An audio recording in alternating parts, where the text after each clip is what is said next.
Good afternoon. We're here today at the East Brunswick Library to discuss a very important problem and solution that is facing East Brunswick voters this election.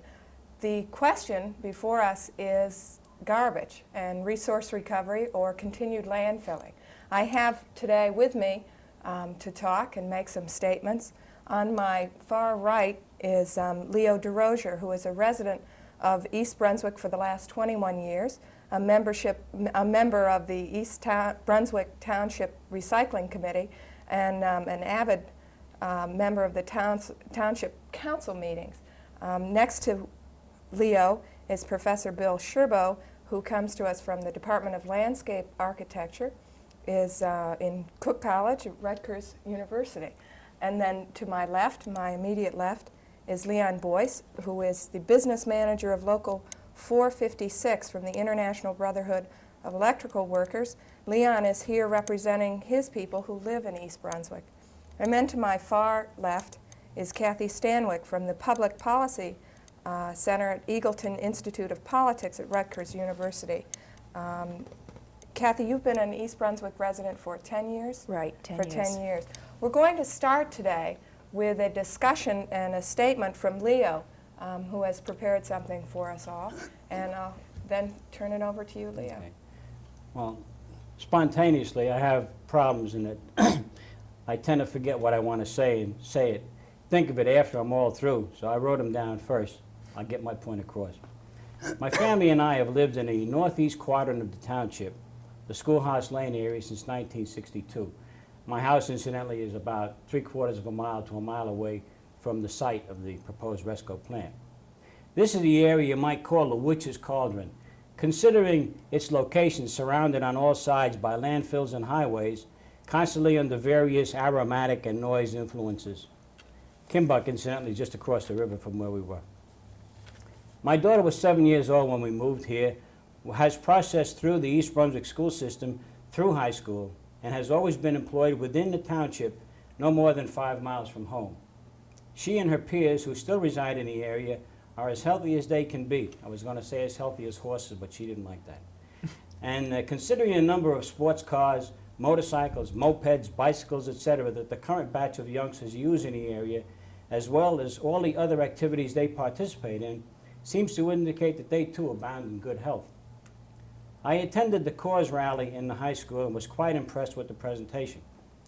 The audience was subjected to an array of speakers that ran the gamut from calm, persuasive soft sell to the elected officials being accused of murder if they did not reject the resource recovery facility construction, to the amazing 1 in a million chance visit to a household in the area that seemed to suffer every misfortune except the bubonic plague, all caused by the landfill. We also heard the oft-repeated claim that the aquifer was being polluted by the landfill, in spite of the fact that the water is tested 4 times a year and is always shown to be absolutely safe. According to the Township Water Policy Committee, the greatest danger to the aquifer is the threat of saltwater intrusion due to overpumping, not the landfill. It also seems strange that a new or revived waterfront development plan has surfaced to become the salvation of the area. Over a decade ago, Dan Herbert presented a very similar plan for development to the township that had the approval of all the residents of our area, only to have it denied. Very strange indeed. This fact, together with the recent zoning change from heavy industry, would seem to me to be a position difficult to defend in a court action as not being exclusionary. Garbage and its disposition is unquestionably a worldwide problem. Seeking a solution without it being fraught with emotion and taking a common sense approach to it is most difficult. As the Edgeboro landfill is considered one of the most environmentally secure landfills in the state, and as other facilities are closing rapidly, it becomes evident that it will soon enjoy a regional status, whether we like it or not. It is quite apparent that the state and county both look upon Edgeboro as an integral part of the disposal problem solution for years to come. Having attended meetings of the Solid Waste Advisory Committee for 2 years and discussed these problems, one learns that the difficulties and tremendous expenses involved in siting new landfills anyplace And for example, Global is applying final cover now, prior to being filled to capacity due to the high cost of closure and contingency funds that must be placed in escrow for the next 20 years. The only sensible approach is one that maximizes the possible benefits that can be derived from all processable garbage, regardless of its source. Here I stress processable, which does not include any toxic or hazardous materials or sludge that could be harmful. As I have been a recycler most of my life, I would like to see front-end separation of all newspaper, glass, metal cans, and any other recyclable items from the waste stream. While the state goal is a 25% reduction of the garbage volume by recycling programs, given the apathy that prevails in our throwaway society today, I'll settle for whatever we can achieve. Lost my place. Either voluntary or by mandatory ordinances. The cost of garbage disposal is rising every year due to rate increases granted to landfill owners and haulers by the BPU, increases that are passed through to the customers, that's you and I. Step 2 would be recovery of whatever energy is possible from the garbage, utilizing a RESCO-type facility if it meets all the required safety rules and regulations and is properly monitored. The final step is the disposal of the remaining residue in a secure landfill. We must wring every economic benefit possible from the waste if we are to achieve any sensible, dispassionate solution to the problem. I have just mentioned economic benefit derivation, and I like to think that it should play a part in one's decision. The city of Peekskill, New York, and Westchester County will be receiving between $1.5 and $2 million in tax and other benefits when that RESCO plant becomes operational. I wonder what $1 million in additional revenue to the coffers of New Brunswick would do. We have just gone through a painful real estate reevaluation that increased the taxes of just about every homeowner in town. We had to close down a school due to the budget crunch. We badly need much remedial work on the Route 18 Old Bridge Turnpike Edgeboro Road interchange. We are extensively bonded for such projects as the Senior Citizen Center and Fairgrounds North Athletic Fields, both very worthy and necessary items. We have recently had to extinguish streetlights to save money. These and many other items could certainly benefit from newfound funds.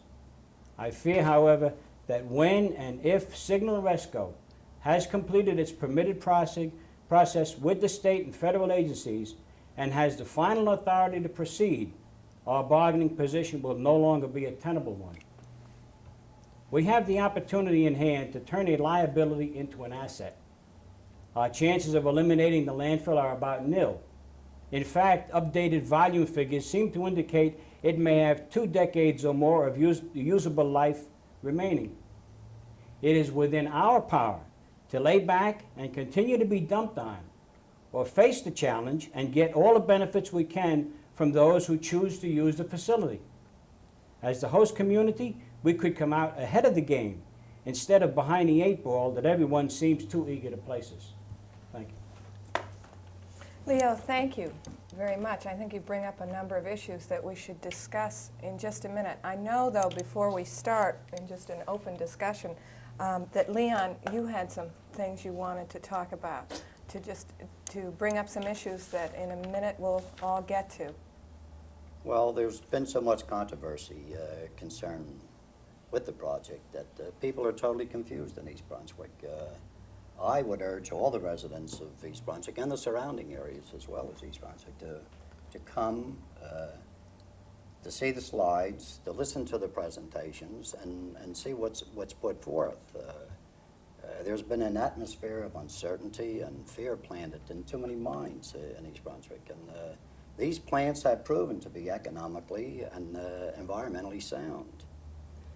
As far as the environment is concerned, this area will be a lot healthier and a lot safer when the plant is built. Right now, they're dumping raw garbage. There's rodents, rats, insects, all kind of infectious things down there, and this would all disappear when the plant is built. The only thing that would remain would be ash, And this would probably be used to put into road construction or into other things. And if not, it would be properly dispersed in the landfill that Leo spoke about. I wish that everyone concerned with this project would jump in their automobiles, take a few minutes and ride down to Edgeboro Road and see what's down there now. It's very, very ghastly. It's unattractive down there. And I went to Peekskill also, and I saw the building up there, and a similar building is proposed for the site on Edgeboro Road, and it would only make this area so much better. And the thought of the environmental laws that we have in the state of New Jersey, I don't think that anyone would really believe that the state in this day and age would allow a plant to be built that were unsafe to anyone's health. The laws of New Jersey are strict or stricter than any place in the country right now. And also, this has become a political football in East Brunswick, and the ball's been tossed around, and it seems the popular thing to do today is to say that I'm against the building of the plant. I'm against Signal RESCO locating in East Brunswick, and it's not a good attitude to take. I don't think the people holding political office in East Brunswick are fairly representing the people. They're discarding the thought that there will be 55 permanent, full, lifetime jobs. Many hundreds of construction jobs will be offered, and the thought of perhaps $400,000 the first year alone in taxes that would be paid. Now, there's some people that post an argument that perhaps the Board of Public Utilities wouldn't accept the offer of the $1 a ton, but they have accepted this in other states, and in all likelihood they will accept it in East Brunswick. But if they didn't, the property value down there, the assessment would probably run around $400,000 to $500,000 a year, so that would go into the tax structure. I'd like to say a word about my construction workers. People say that we want work just for the sake of having work. We really don't care about the health of our families. Well, that's pure nonsense. If you were to walk up to a rough, tough iron worker or a boiler maker, an electrician, and make a statement like this, I think it'd have problems, because we certainly love our families, we love our children, and we wouldn't want anything to be built that would certainly harm them in any way. And we care. We are really the true environmentalists. My people don't sit around on vacation drinking Bloody Marys. They're out in the woods. They're hunters. They're fishermen. They're campers. They really care about the environment. And I'd like to say a word about real estate values in East Brunswick. People are frightened that the real estate will decline in value. This isn't true. There's over 165 of these plants operating around the world today, many in this country. I think a good example would be Scerbo, Massachusetts. They have a plant up there, and the tax assessor and other responsible people have put out bulletins stating that real estate has not declined in any way, shape, or form, and I'm certain it wouldn't happen here. And when this plant is finished and done and built in East Brunswick, it'll be just another site. There won't be anyone talking about it. It'll just go on doing its business, and no one will be harmed by it, I'm sure of that. You bring up an interesting point, Leon, and I heard the same thing from you, Leo, in the fact of a political football, of frustration and not having the issues come out, and instead get the emotions, and playing this entire issue on an emotional basis, frustration with that. I know, Kathy, working with the Public Policy Center, you're aware of the public officials and how they face similar problems in other areas in New Jersey. Maybe you can speak a minute to how the issue has developed here in response to other areas. Yeah, I think the issue is not an issue that we face here only in East Brunswick. I think it is a statewide issue.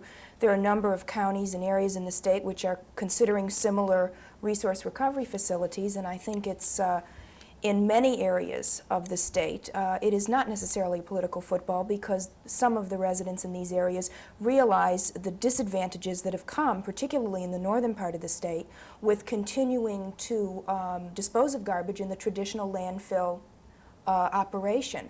So that I think, for example, in Essex County, I know that they're considering a resource recovery facility. A lot of the residents up there and a number of the public officials are very supportive. I think there's a realization in many areas of the state that this is a problem that we have to face. It's not going to be an easy problem. It's not something that we can that we shouldn't examine, that there shouldn't be strict guidelines on. I don't think any of us are saying that, but I do think it is, it's really probably the only possible solution right now to what is a very difficult problem. Maybe I should open it up to everyone on the reasons why this has become so emotional. Why aren't we getting more issue-oriented? And why are people so fearful of this plant and of garbage or any type of technology in general? I open up, Leo. I think it's kind of a lack of education and over-concern, an overkill, if you will, of concern. The ambient air is at practically a saturation point, and people are being told that if you throw in one more micromilligram or the minutest particle of pollutant into it, we're all going to die. I mean, and it's a concern. Naturally, it's a concern for everybody, but it's been overstressed and it's being used as the reason why we shouldn't be looking at any type of a facility. And originally, the thought was that, let's see, the landfill, the worst possible situation could happen, that the landfill would have to close down in 4 or 5 years. This was the thinking a couple of years ago. And thank God, there goes the landfill. Like I said, volume figures now have been reworked, and that's not the case anymore. The landfill is going to be there for quite a while. So we will continue to get the trucks, we will continue to get whatever pollution comes from whatever is being dumped in there, and we are not really solving the problem. The politicians are taking the easy way out and saying, well, this is what the people want. We don't want to be dumped on, not now, not ever, take it away from here. I would venture to say if this plant was 40 miles, 50 miles away from here in some other county, it wouldn't even be an issue here, a political issue. It would be somebody else in somebody else's bailiwick, somebody else's backyard. Let them worry about it. Mm-hmm. We're just going to go politics as usual and worry about our regular problems. Now, you've been to Westchester, to Peekskill, where they're building, and Leon, you have too. Yes, and Bill, you've been to Europe.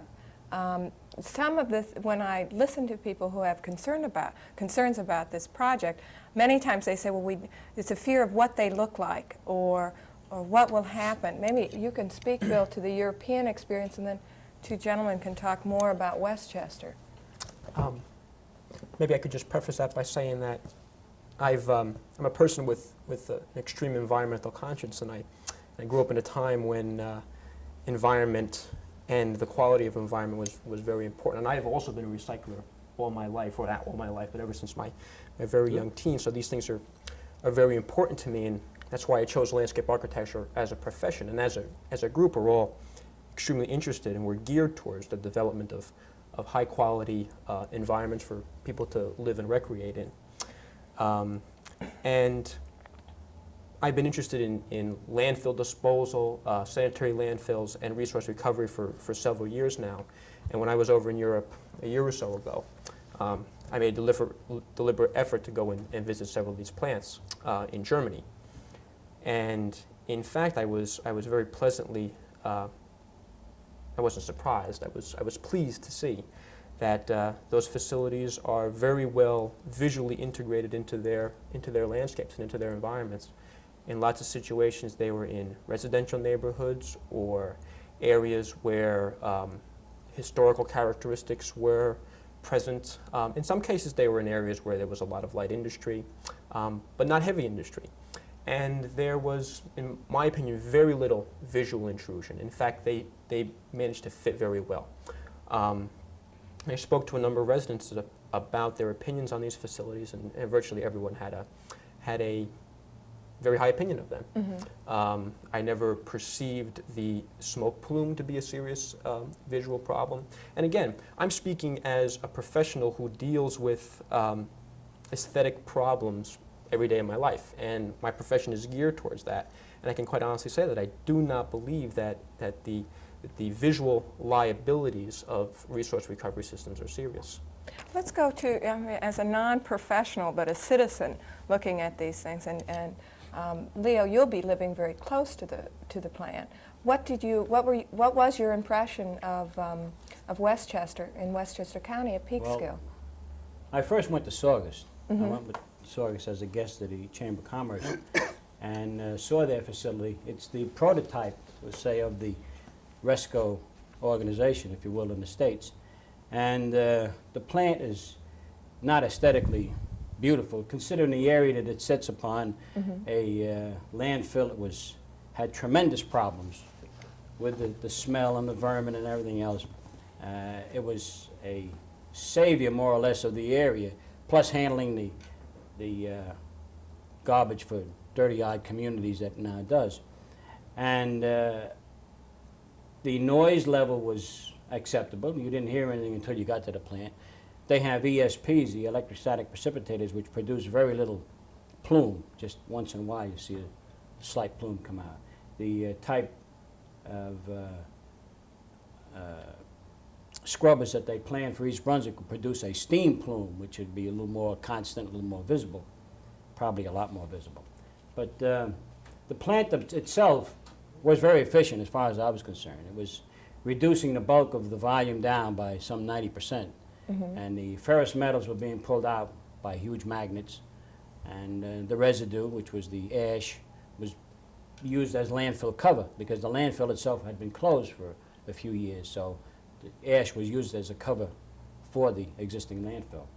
The one in Westchester is practically completed. I guess it will have its shakedown run sometime in the spring.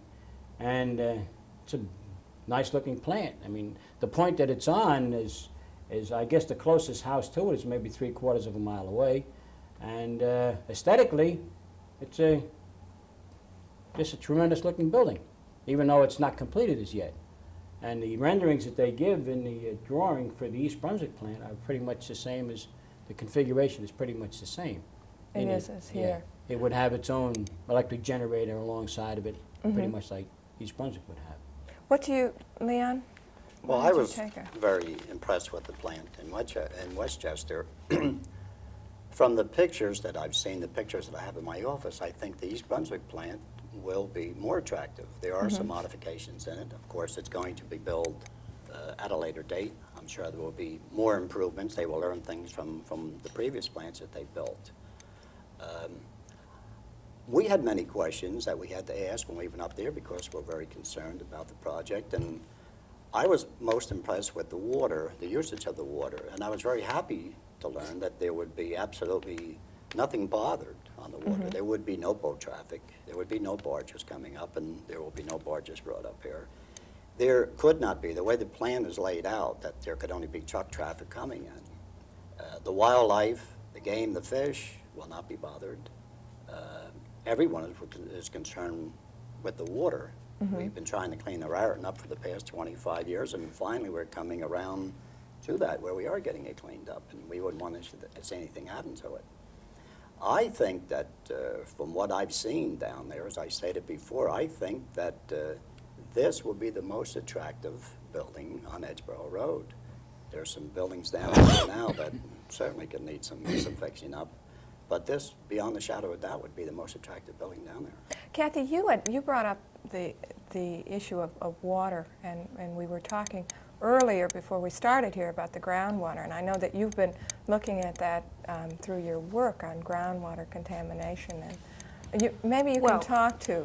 Let me, I will answer that. I haven't been looking at it at my work, but I will tell you a little bit. I happen to consider myself, environmental concerns are something that concern me personally, and so it's something that I do a tremendous amount of reading about. I would like to add something, though, actually, about the whole issue of, the plants being situated in neighborhoods. In preparation for being able to make an intelligent decision and preparing myself on this whole issue, I contacted a number of people from around the state who I know have actually gone up and looked at a number of these facilities. And specifically, an elected official from Mercer County totally spontaneously, when they were up at the Massachusetts site, went to houses in the neighborhood and knocked on doors and asked how people felt about the plant.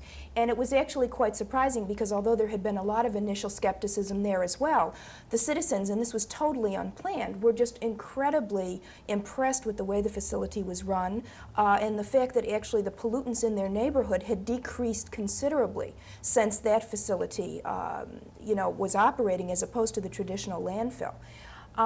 As far as the water is concerned, groundwater contamination is a very, very serious problem in the state of New Jersey, as is, of course, all the rest of, various other kinds of pollutions, air pollution, etc. But it seems to me that the kind of regulations that the state has put forth for resource recovery plants of this kind are very, very stringent.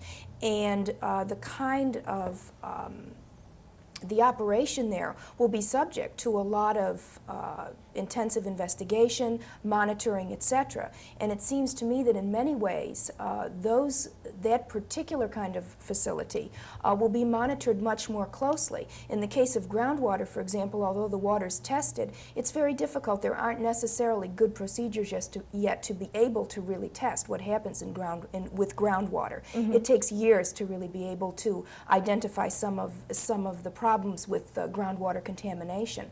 So I basically feel that that's a much safer system because the monitoring will be very strict on that. I do want to ask you, since I had asked if it was part of your work, but it isn't. It's really a personal commitment or personal interest, certainly. It's really a personal interest. It's something that the same as Bill, I care greatly about. I grew up in the environmental generation and, mm-hmm. participated in the first Earth Day, and it's always been something that I've been really concerned about. So it's something that when I knew this issue was coming up on the ballot, I took it upon myself really, just as a citizen of the community, to do some research.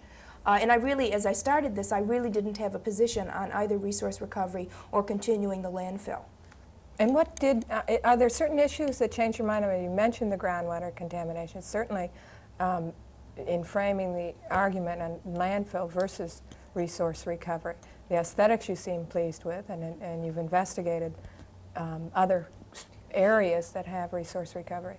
I guess it started with probably maybe about 6 or 7 years ago. There was an article in the New York Times Magazine section, which I remember reading on Sunday, which described the European plants. And I started thinking about, well, why isn't this happening in New Jersey? And that's really how my initial interest started with that, because it seemed to me to be such a more viable way of disposing of our garbage than what we were currently doing, which is essentially just dumping it and getting no benefit from it. So after I read that, I started reading more and more about what was happening both in Europe as well as in other parts of the country. And in fact, I was just down in Pinellas County, Florida, where there is one of the RESCO facilities. And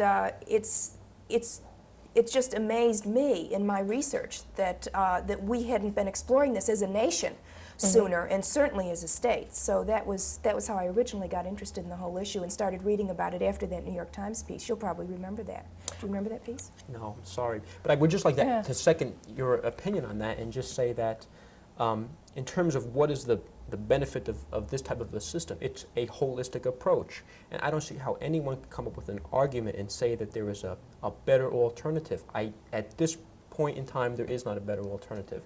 You made a very clear statement about how important it is to withdraw recyclable materials from that facility. And the RESCO proposal speaks very clearly about that. That is going to be an actuality for mm-hmm. this facility. In fact, there's a portion of the building that will be set aside for the recycling of certain materials. That's so important. We're getting energy benefits from it.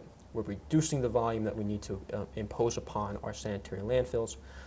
We're minimizing the environmental impact of sanitary landfills.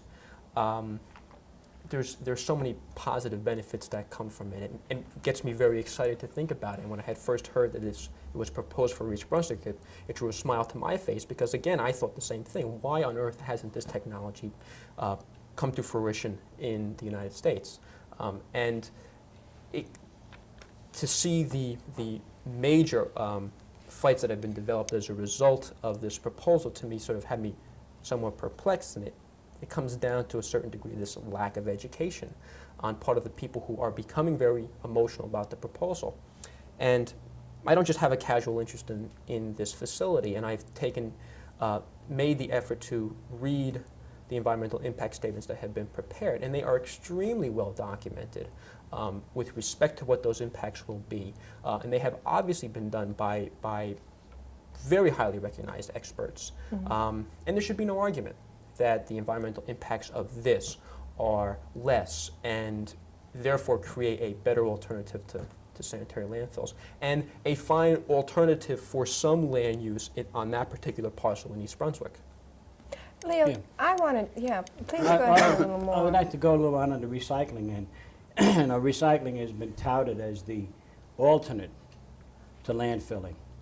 That would be the ultimate goal, you know, the pie in the sky thing. If you could get, like Woodbury, the town of Woodbury in Gloucester County, that manages to recycle some 55% of its trash. Now that's Don Sanderson down there, the councilman, the man who was running the program, is, you know, doing it all. It's great. I have nothing but admiration for the man, but that's one little town that has been able to achieve this. Now to say that this is going to be the aim of the state, or that we can achieve it as a community, is asking quite a bit. How long have you been recycling, Leo? I guess since it's about 10 years old. I used to make my pin money salvaging newspapers and cans and rags and all of that, you know, when I lived in New York. And I've been doing it on my own in the town, you know, in my area, recycling the metal and the newspapers and whatnot, rather than see it thrown into the landfill, because once it's in a landfill, it's gone forever. It's lost all of its value. Whereas as a recycled item, it can be, the newsprint can be reused again. Incidentally, newsprint can be recycled or reused up to 8 times. So it can go through the mill quite a few times in different processes. I guess that after the 8th time, the fibers are so small that it just remains in a liquid state and it's just flushed out. But in the meantime, those 7 times, that piece of paper has been used and reused and reused. You know. Again, I say that the ultimate aim is to get as much out of the waste stream that is practical and possible for recycling purposes. I'll champion that as long as I live. But I also don't have my head in the sand and think that this is going to be the answer, the total answer to the garbage problem. Because there still remains that residue. What do you do with the glop and the goo and the bags of trash and the garbage that is not recyclable? This has a value. It has a value as for conversion into energy by RESCO, by half a dozen different plans that have come up, none of which seems to work. I don't know. Incineration seems to be the only one that is making it viable right now.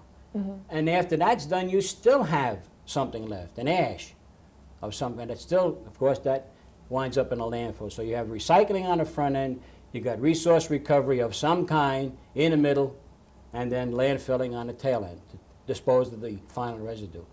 And I want to, in that one part, landfilling, the projection is that for the next 10 years, Edgeboro will get like 1,700,000 plus cubic yards of garbage per year. And that's a figure that you throw out, 1,700,000. What is it? You take an average 12 by 15 room. It might be somebody's bedroom, it might be somebody's living room. It has approximately 63 cubic yards. You're talking the equivalent of over 27,000 rooms of that size per year being put into the landfill of trash. 27,000 rooms the size of your bedroom, maybe. That's an awful lot of trash.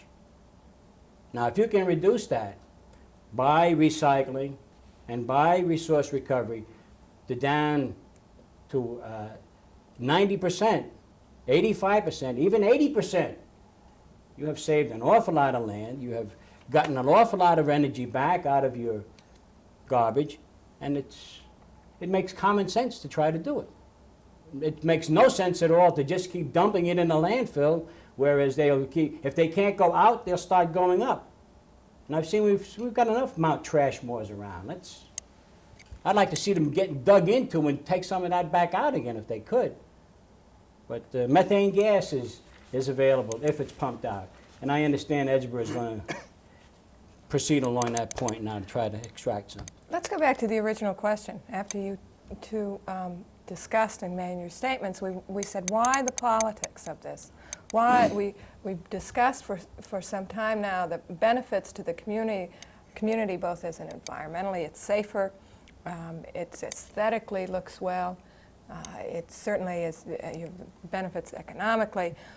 Why has it become so emotional? It's, as I said before, it's become a political football this time of the year. Sometimes people just aren't aware of what they're saying. They're making statements. Some people, we have to be honest about it, want to get elected to public office, and they don't care how they get elected. I heard a councilman, I'm not out to shoot anybody down with any election, but we're here to discuss the problem in front of us. Now, I heard a councilman on WCTC last week make a statement that I can't conceive in my mind that they're going to dump garbage in this potential beautiful recreational area.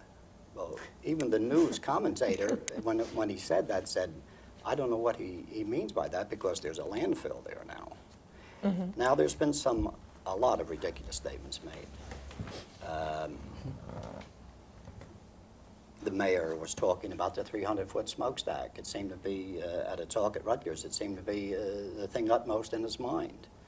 To me, a 300-foot smokestack is a lot better than looking at a landfill. Mm-hmm. As I said before, I wish a lot of people would ride down there. I drove down there the other day, and I was frightened driving down that road with the trucks, the hills, just the environment down there. It's so bad. And people are coming out against it because it's popular. Mm-hmm. There are so many people that are misinformed. I wish more people would take the time to sit and listen to Leo. He is really telling this as it really is. I wish people would take time to come down, as I said in my statements earlier, to come down and find out what this is all about.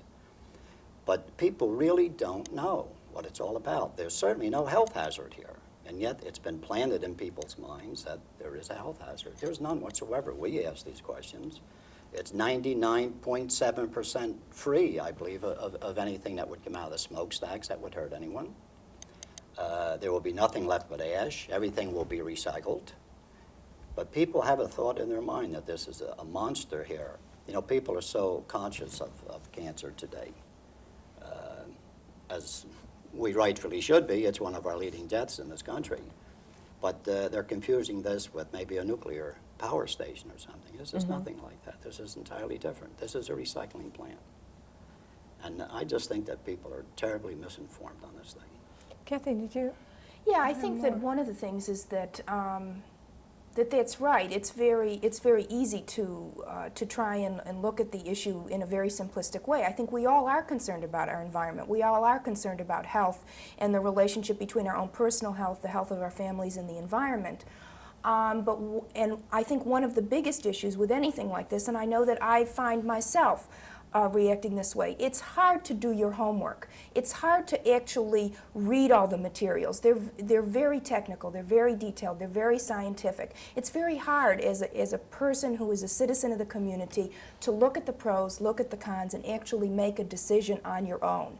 And so what always happens in any kind of a public information kind of a setting is we try and reduce everything to its least common denominator. So it's much easier to deal with sloganeering as opposed to hardcore facts. And I think the point about education here is really a critical one. I work at a university, and our mission in the world is to educate people.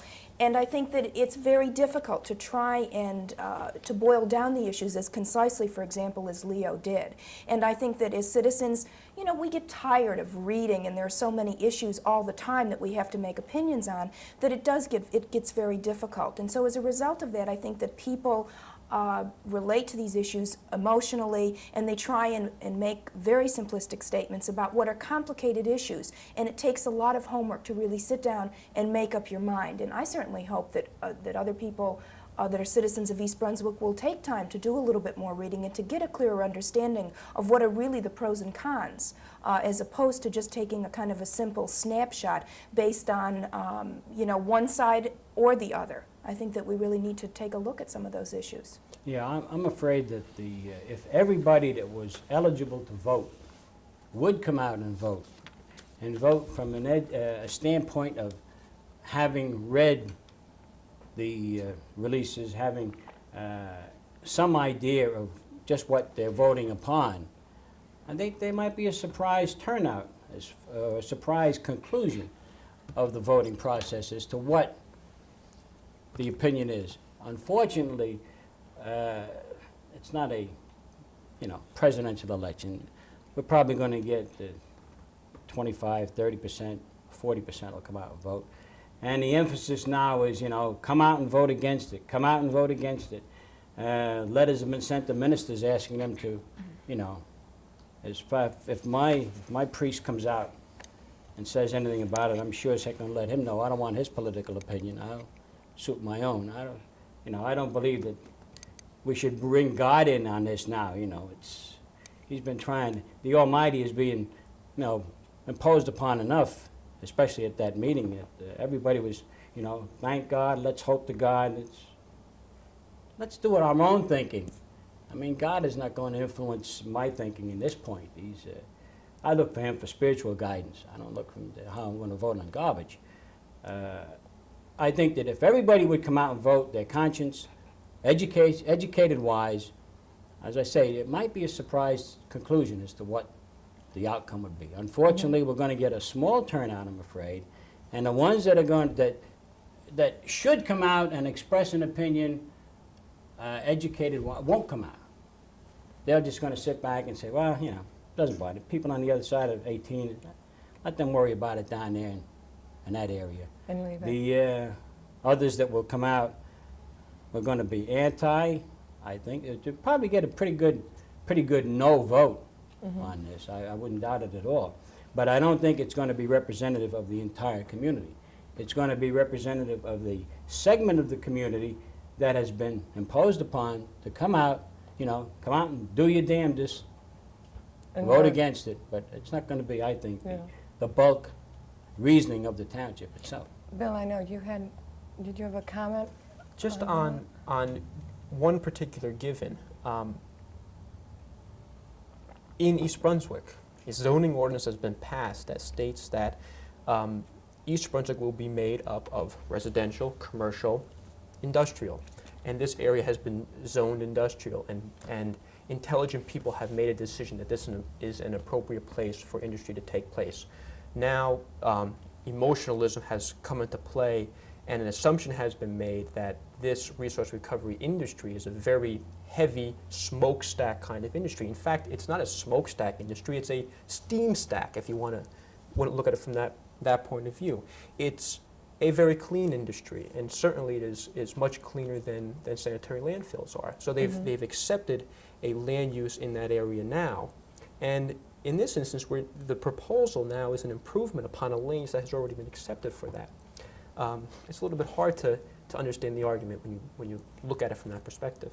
Well, you bring up, and Leo, you did too, about the steam, the stack from the scrubbers attached to the plant, which is indeed just the steam that's part of the scrubbing process for any potential emissions that come out. And that's, you were talking too about the visual impact of a plume.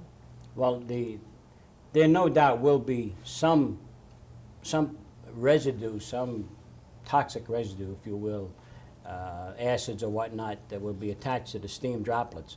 And I think this is the part that people think they're going to be saturated with hydrochloric acid and battery juice and all the rest of it is, you know, it's a little extreme.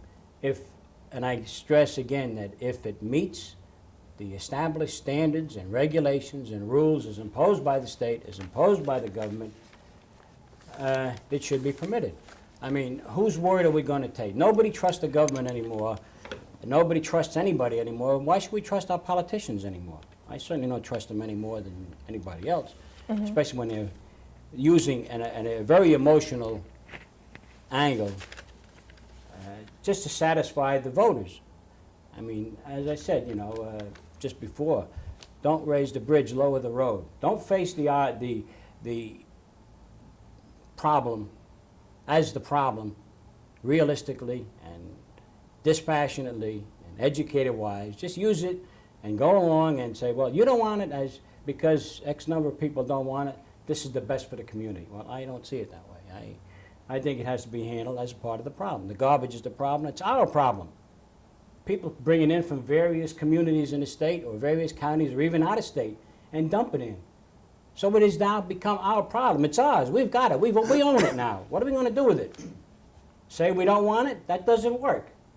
You fight it from East Brunswick, it still doesn't work. You have to go to Trenton, to the BPU in the state. You ask legislators to fight it, and you get a lot of mouthing. You get a lot of words. Nobody still fights it. So if you can't fight it, you attack it from the other angle. If we can't beat them, let's join them. You want to dump it here? We're going to get every bit of benefit we can out of it. We're going to recycle everything we can. We're going to get energy out of the rest, and we're going to use that little bit that's left, and we're going to use it in the landfill. And to me, that's the only sensible way to approach a problem that you can't lick. You join them. Let's take the Easiest way. final question. What happens if you don't build it? Do we get more garbage, or what do you all see? We don't have a choice. We really don't have a choice. We have landfills. We're running out of space. Mm-hmm. The cost of landfills will be astronomical. True, if you build a plant, the cost of disposing will go up, but eventually the cost of the landfills will force the price up too. One other point I wanted to make, I was listening to you talk on the scrubbers. Now, we have scrubbers in this plant. I understand there are no scrubbers on the previous plants. I understand no scrubbers in New ESPs York. they have. Right, they have ESPs in Westchester. Now, this just proves that in New Jersey, the laws are being enforced, and there are more restrictions put on these buildings. They will be safer here. Not that they had, I understand they didn't need the scrubbers, but the scrubbers were brought up, and now they have them in the state of New Jersey. They're complying with every rule and every regulation that's put down. But to go back to your question, Marie, we don't have a choice. We can just say, go away, don't have it in East Brunswick. That's not the answer.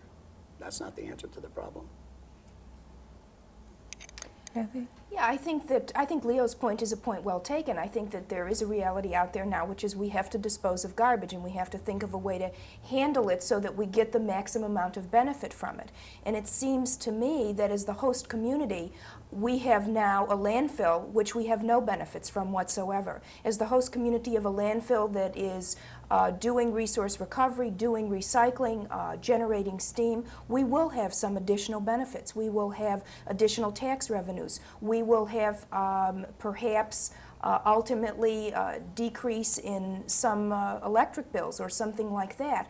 So it seems to me that that really at this moment it would be to our advantage to try and get a step ahead of the game and be able to develop some benefit from a situation where we have no benefit now. Yeah, the course that's been taken now is we will fight it and we don't want it. Let's get it out of town. And that's the only angle that has been used as an attack. And I've suggested many times that, let's come up with a wish list. What have we got? What can we get out of it? And I've been told, hey, that's the defeatist attitude. That's like telling them that, we're ready to toss in our cards and that we've already lost. I don't think so at all. I doubt that it would ever be accepted, if it comes in, as a part of the community wholeheartedly. However, if, as I said, we go out now and come up with a wish list, give Wheelbarrow or Signal, say, hey, this is, you people want to locate here, we'd like to have this, right down the line. Tell them, how about some help here? Help the town. Show us your goodwill. Regardless of what BP or anybody else is. If you want to come in here, give us a few bucks. Throw us some goodies. Nobody is saying that.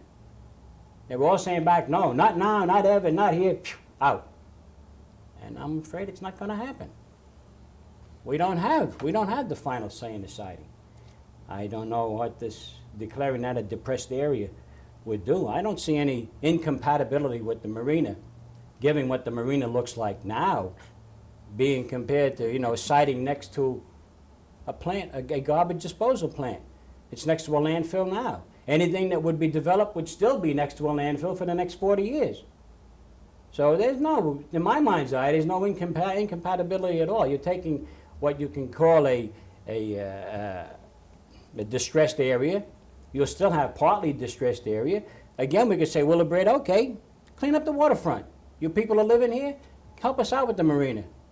Do something for us. No, that's not the attitude. We're saying, no, we're going to declare it a depressed area, go into more bonding, more bucks, and still have the garbage. Still have Mount Trashmore there, going higher and wider and never getting any lower, any smaller, any better. Just continuously getting worse. You know, if there's an advantage to that, I'd surely love to see it. You know, it doesn't I can't rationalize it in my mind where that's the benefit as opposed to what we could achieve. We have time for one last question, and I would, rather than ask a question, because we've covered so much, open it up to maybe a final statement or a couple last words before we urge everyone to go out and vote. Well, I'll make my pitch. Recycle first. Every homeowner in town should separate his recyclables from his trash, number one. Help us out with our recycling program. If we can achieve 15 or 20% recycling, we can get money back on the recyclable goods. We can get grant money back from the state. We can get tonnage money back from the state. We can maybe not reduce or show a profit on the front end, but we can show a reduction of costs at the disposal end. Then with the remainder that is not recyclable, go to some kind of R&R, RR, resource recovery, whatever it happens to be. RESCO seems to be, or incineration seems to be the best right now. And then with the remainder into the landfill, and I think we've handled our problem and made a profit on doing it. Bill, did you have... I would just like to petition people to educate themselves about the process and not be emotional about issues that they aren't educated on, because I do think that and I'm answering that as an environmentalist, I'm saying that I do think that it's a good, very reasonable technology. All right, Leon?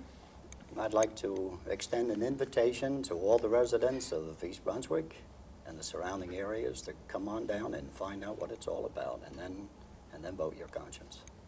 And Kathy? I think last but not least, what I'd really like to do is urge everyone to get out and vote, because I think, as Leo says, if we're only having 25% of the people in East Brunswick make a decision for those 75% of us, we have no right really to complain. What we really need to do is be well informed on that issue and go down to our polling place, and I certainly hope that on this referendum that we could poll perhaps 80% of the citizens of East Brunswick. Well, I want to thank you all for coming in under these hot studio lights, and thank you for tuning in. And I urge you again to go out and vote and come to the library. Here's where we are taping today. There are several displays on resource recovery, and I think that you'd be interested to look into the information that's available here. Thank you very much, and thank you all for coming here. Thank you. Thank you.